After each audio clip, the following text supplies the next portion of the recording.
नमस्कार, झुंजार लीडर या न्यूज चॅनलमध्ये आपल्या सर्वांचं स्वागत आहे।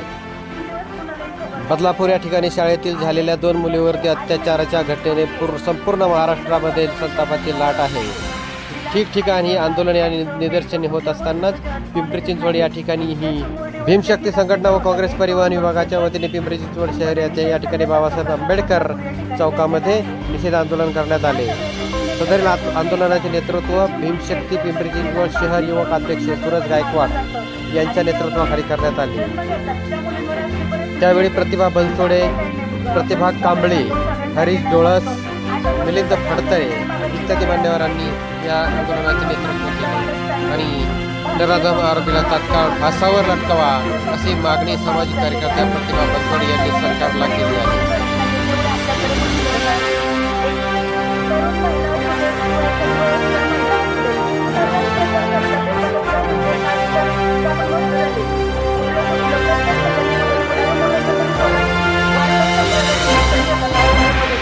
पुढे गेली एक डॉक्टर महिला, तिच्यावर सेवेत असताना बलात्कार होतो, तिचा खून केला जातो आणि तरी 3 दिवस कुणालाही खबर लागत नाही।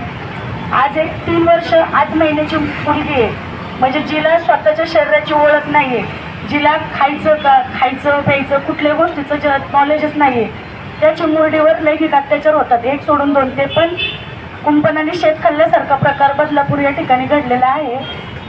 या सगळ्यातून नेमका काय बोध घ्यायचा की जी मुलगी गर्भलिंगनिदान चाचणी करून मुलींना गर्भात मारलं जातं आणि ज्या मुली जन्म घेतात त्या मुलींवर असली परिस्थिती येते।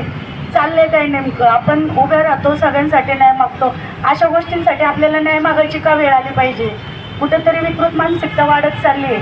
भारतीय संस्कृती नेमकी भारतीय संस्कृती कुठं लोप पावत चाललेली आहे?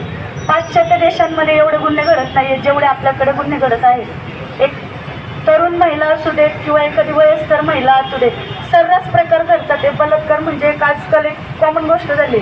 उठलं सुटलं प्रत्येक ठिकाणी कुठं ना कुठं, अरे मुलांना तरी सोडा, वारकरी संप्रदायाचं शिक्षण घेतात आळंदीमध्ये, त्या एका महाराजांनी 8 वर्षाच्या मुलावर लैंगिक अत्याचार केला। त्या मुलाला कळलंच नव्हतं की 8 दिवस माझ्यासोबत काय होते। म्हणजे ज्या मुलांना म्हणजे मुलांनी त्याच मुलींपेक्षा जास्त मुलांना सुद्धा भीती बसलेली।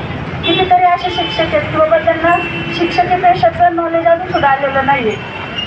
नेमकं तुम्हाला काय सुख मिळतंय त्याच्यातलं की एका लहान जीवाला खुश करताना तिच्या भोवती तुम्ही एक संरक्षण बनवून उभं राहायचं। आजकाल सत्यांमध्ये सुद्धा पालक म्हणून मी स्वतः माझी मुलगी कुठं पाठवत नाही, का पाठवत नाही? कारण मला विश्वास नाही राहिलाय की मी जर कुठं मुलगी पाठवली तिच्यासोबत काय घडलं ती भीती का बसली। आम्ही पण स्वतः लहानाचे मोठे झालो, एक 10 वर्षापूर्वी तर अशा घटना घडत नव्हत्या।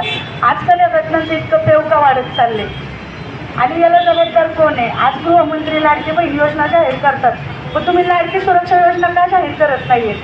तुमच्याकडे गृह खाते, सत्ता तुमची आहे, सगळं तुमचे, मग तरी तुमच्या कार्यकाळात मुली का सुरक्षित नाहीये? तुम्ही ज्या बहिणींना लाडकं म्हणतात त्या बहिणींच्या जर मुलीला गुन्हा दाखल करायला जर स्वतः एक महिला PSI 12 तास जर लावत असेल त्या गोष्टीला, तर तुम्ही तिला सेवेतून का बडतर्फ केलं नाही? किती वेळा नाही मागायचं आणि का मागायचं? आम्ही महिला आहोत, आम्ही खेळणं होतो कोणाच्या हातामधले? एक मुलगी आहे, विकसित न झालेली एक स्त्री आहे, ती काय अधिकार आहे तुम्हाला तिला खुश करायचा? आणि जरी असेल तरी तुम्ही शिक्षा देण्यास एवढा विलंब काय लावताय? कुठंतरी या घटना थांबल्या पाहिजेत। निषेध करून आता येणार मी स्वतः यात ही माझी कमीत कमी 50 ते 60वी वेळ असेल की कुणासाठी तरी मी न्याय मागते। किती वेळा न्याय मागणार, पण हे कधी बंद होणार नाहीये का? एक मुलगी म्हणून, एक महिला म्हणून आम्ही किती शिकलो, पुढं गेलो, तरी पण आम्ही तुमच्या या घाणेरड्या मानसिकतेला बळी पाडायचं का?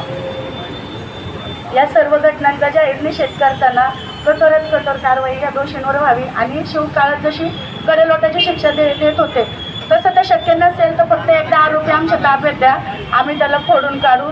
ज्या दिवशी त्यांच्या मनामध्ये भीती बसेल की बाबा बलात्कार करणं म्हणजे खूप मोठा गुन्हा नाही, त्याच दिवशी बसल्या तर या प्रकाराला थोडाफार आळा बसेल।